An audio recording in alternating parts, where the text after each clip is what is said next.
Hey guys, and welcome back to ANJ Education YouTube channel. In today's video, we're very fortunate to have our prior guest, Alex, who is here to talk to us about Economics and Management course at Oxford. So if you're thinking about E&M, or you're just interested, or you're thinking about Oxford in general, keep watching.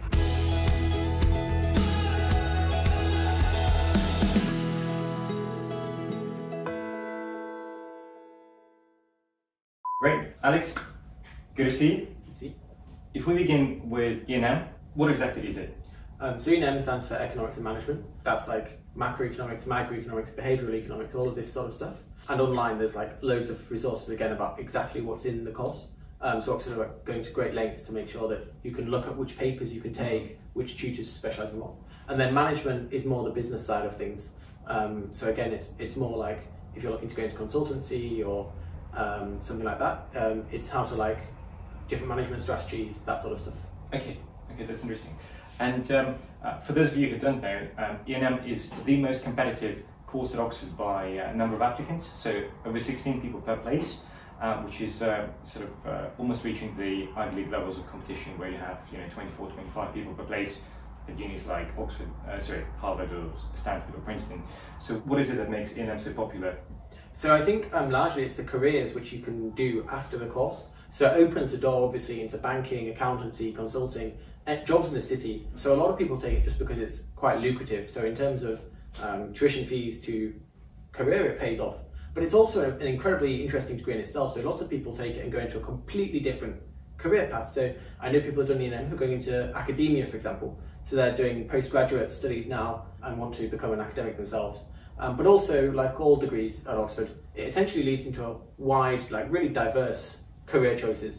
But for those who want to go into the city, I would say it's probably a very useful way to get your foot in the door. Okay, and guys, so in terms of E&M, again, there are lots of myths, and we're not going to go through all of them in this video, but there are basically 5 data points that Oxford will receive about you. So the first one is your UCAS application with your predicted grades and grade history from your school. Number 2 is your school reference, which is really important. Number 3 is the personal statement, and we have a whole number of videos about personal statements, and we'll be updating our content on this channel for personal statements in the COVID era. So keep watching and feel free to ask us about that. Number 4 is the TSA, and Alex, you did an excellent interview about the TSA a couple of months back. Thank you.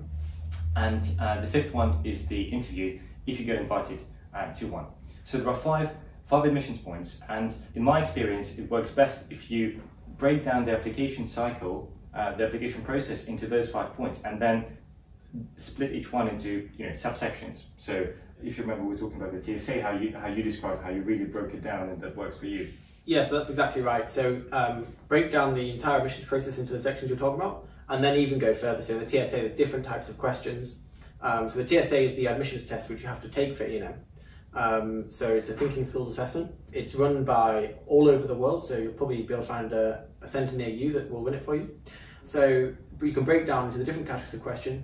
And I reiterate what you said, I'd recommend doing that with all the aspects. So with the personal statement, there's like certain things which you need to include. So it works better if you just go through like a checklist and tick, tick, tick, tick. So yeah, so make sure you've got everything you need in there. Yeah, and when I speak off the record to admissions tutors in E&M, a lot of them say the same thing, which is very telling, that look, we do have the most number of applicants of any subjects at Oxford, but actually the caliber of those applicants isn't always very good, and so you shouldn't be deterred from applying just because the number of applicants is high. And the reason why a lot of the applications are not as strong is a lot of the people make the mistake where they think it's economics and business, whilst actually it's economics and management, which is totally different to business.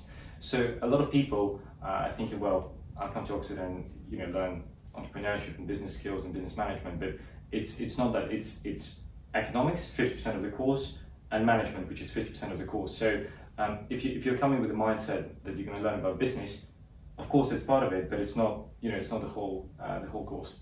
Yeah. So management as well is also an academic subject, and it's important to remember that it's not like at GCSE or A levels when you study business. It seems like maybe potentially an easier option. Certainly at Oxford it's treated very seriously, so lots of academic literature as well, so it's important to treat it like that as well. Okay, And Alex, I know we have limited time today, and we're going to do a separate one on the personal statement and all of that. But what are some of the things that you can put into your personal statement for for E&M? So there's a couple of things. So first of all, you need to Oxford, in terms of the personal statement, they differentiate between extracurricular activities and supracurricular activities. So what they're really looking for is for you to demonstrate evidence of having academic interest in the area above and beyond the curriculum which you've done at school.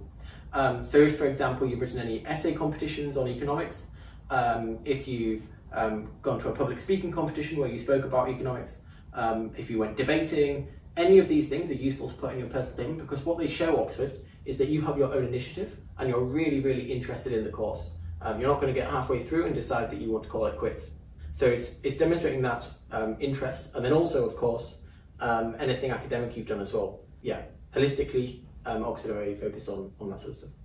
No, that's right. And a lot of people have the misconception, especially where they come from a more privileged background and have the family support network, and they think, well, I'll get my mum and dad to hook me up with an internship at like a famous prestigious bank or a big company, and then add it on the personal statement.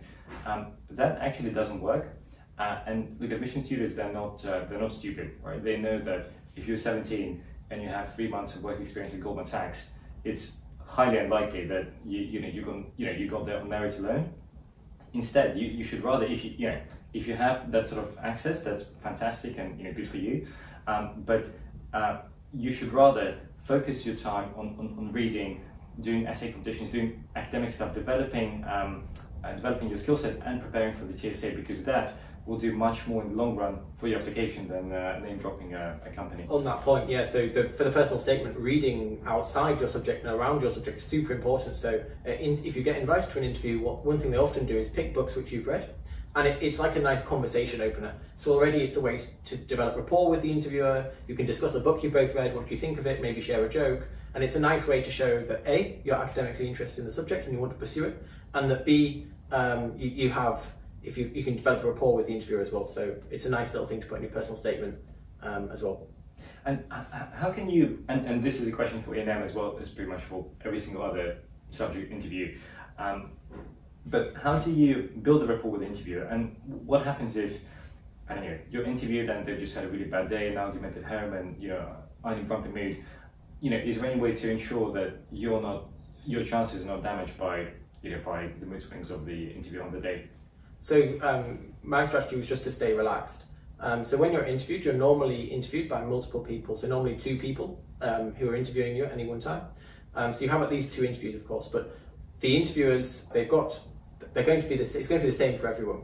So if you're negatively affected by that, it's going to negatively affect everybody else in that college as well. So the important thing is to make sure your performance relative to other people's is good enough. But the most important thing is to stay relaxed. So the interviews, they're more like a conversation.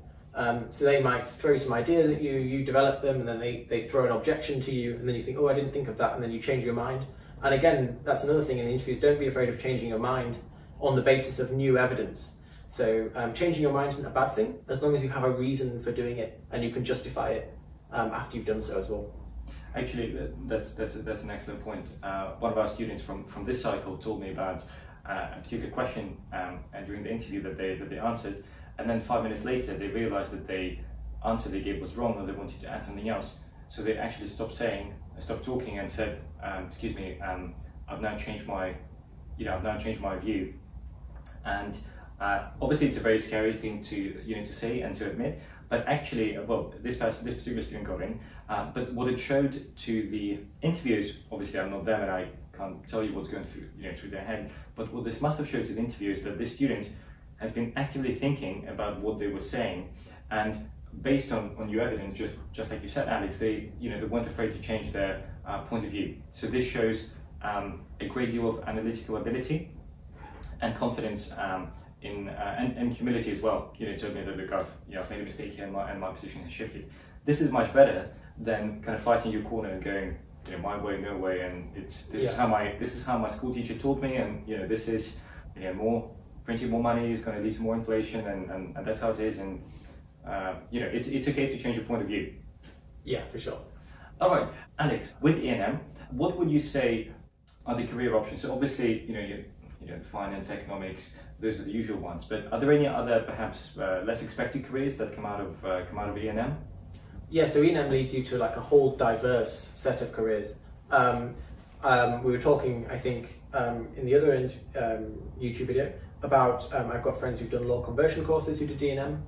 I've got friends who are going into the military like I am, and a whole series of other things. So it basically just opens doors for you. Having a degree from Oxford, it's never a disadvantage, is the way I would say it. No, definitely. You know, among my friends and AJ students, there are you know, students who've done a variety of things. Admittedly, majority of them have gone into finance and finance-related careers, but it's not the only way to go into finance. So, you know, if you're really passionate about history, and you also want to go and work, you know, your life's dream is to go work in finance, you know, it would be advisable and something. Well, Alex, you can correct me, but my advice would be definitely go pursue history, do the best you can in that, and then, you know, from that, do internships, put yourself forward, apply for work experience, and then apply for a career in finance. Because if you have a good degree from a good university, whether Oxford or another one, it should not be held against you. Oh yeah, I definitely agree with that. Make sure that you're in love with your subject before you go and study it, or it's going to be a long 3 years. Yeah, really long. Great. Finally, maybe last 20 seconds, what are your top 3 tips for applicants who are applying to E&M? So the first thing is know your stuff. Make sure you've researched the course, make sure you've researched what papers to take, and how the admissions process works. The second thing is take some time to prepare for the admissions test, the TSA. So the TSA is a crucial part of the information. It's one of the data points you were talking about, and the professors take it super seriously.